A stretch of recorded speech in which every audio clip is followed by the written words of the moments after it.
2002 Toyota Tacoma air conditioning. Says it's not working. Has an aftermarket blower and nice big shiny lights, big old giant LED lights. But okay, so preliminary, I went over the system visually and there's no signs of leaks. I still have to use refrigerant leak detector and go over more. But I'm here for this one thing, to show you what the pressure and temperatures are before and after a recharge. It's 49 degrees. Ambient temperature is 49 degrees right now. But liquid line, so right now I'm at the discharge. Where it says liquid line temperature, I'm actually clamped to the discharge of the compressor line. This is the line entering the condenser. So the inlet condenser, and it's actually changed since before I started this video. It was condenser inlet temperature was 144 just like 4 minutes ago. Now it's 153 degrees. Compressor inlet temperature. Compressor outlet temperature 4 minutes ago was 77 degrees. That is a 67 degree delta.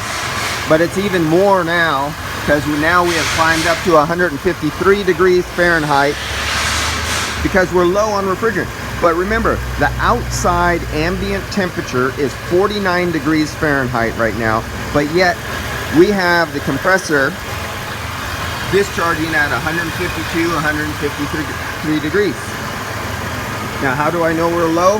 Well, you know, usually I say don't use pressures or temperatures, or don't go by the sight glass. This is one of those cases where it's so low, it's super obvious. So look at the amount of flash gas we have going off here inside the receiver dryer. That should be almost a complete column of liquid with no gas or very few bubbles, because this is R134, and you do not go by fill charge determining because there is or is not bubbles. That is not the way you charge the system. Absolutely. Okay, the other thing, other than that, here's our temperature going in and out of the evaporator. So our inlet temperature into the evaporator, 54 degrees. Coming out, 54 degrees. So we got the same going in, the same going out. There's no cooling action happening. Corona. Pressures. I always say don't use pressures because it could be something else other than charge. But here we are. We were varying between, when I start, just prior to me turning on this camera, the low side pressure was 5 psi, high side was 94, and it's going around. Right now it's at 2 psi and it's at 80. Now keep in mind, ambient air temperature is 49 degrees Fahrenheit. So now I'm going to perform, if I determine I can't find a leak. This has been so long since he leaked. Like if the last time he charged his system up was 10 years ago and he's this low and I can't find a leak, then I'll be charging it. If I find a leak, this video won't come for a few days until a part gets replaced. But if I can charge this, I will immediately take another video and show you the before and after difference of what the discharge temperature of the compressor is and the outlet of the condenser, so you see what your delta is. And on this one, this is a serpentine condenser, so it's a slightly higher delta normal than if it was a parallel flow condenser. But usually you'll always be less than 50 degrees Fahrenheit on your delta on your condenser, from your inlet of your condenser to the outlet of your condenser. So if you had 100 degrees coming in, you'll drop like 20 degrees, 30 degrees, maybe 40 degrees. If you're hitting 50, something might be going on there, but you can have 50. It changes from year, make, model, style of AC system. The type of, here we have a thermal fluid driven fan clutch. Is that good? That's another thing. Do you have 2 fans? Do you have 1 fan? Do you have oscillating fans? Do you have variable fans? Do you have a system that has 1 fan off and 1 fan on? Second fan is only for backup when you exceed a certain pressure, then it kicks in. There's so many variables to this that will always throw these numbers off. And on cars, it's up and down, and at idle is the wrong speed to be doing all your tests. You do not take these tests at idle. Look in your manual for the correct RPM to do it for the certain manufacturer's compressor.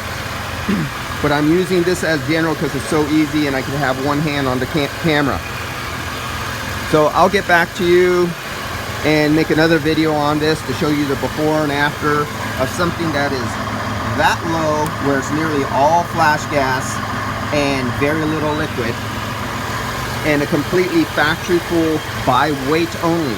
You do not charge by temperature, you do not charge by pressures, you do not charge by superheat and subcooling on cars because of all the variances.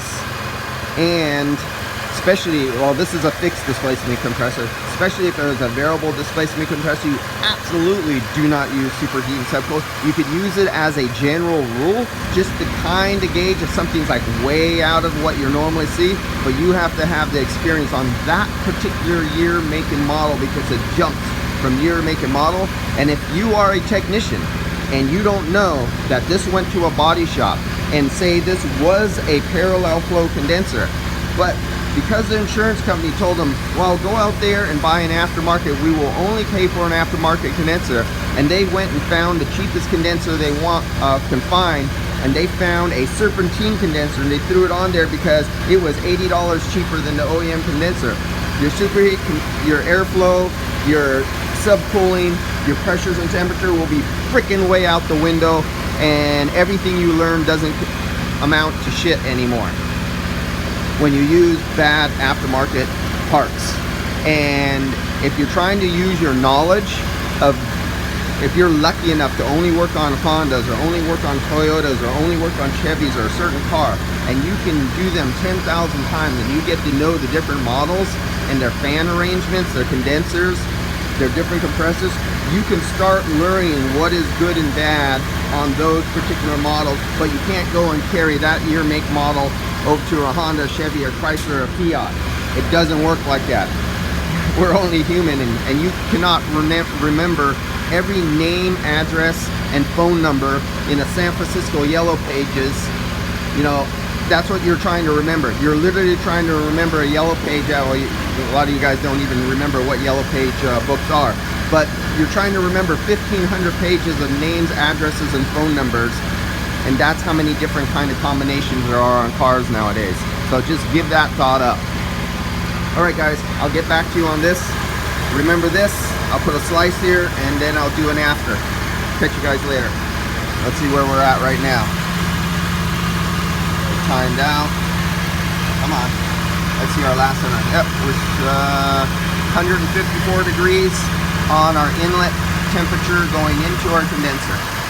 And we're now up to 83 degrees. Looks like we have a little bit, I have it on recycle, and I have all the doors for cold air, and it's 49 degrees Fahrenheit, and it looks like we have a little bit of bleed by, and it's now hot, it's been running by the heater core, and there's some bleed by sucking past the seals into the evaporator case, giving me a discharge temperature, or no, a high section line temperature. Let me look at our discharge.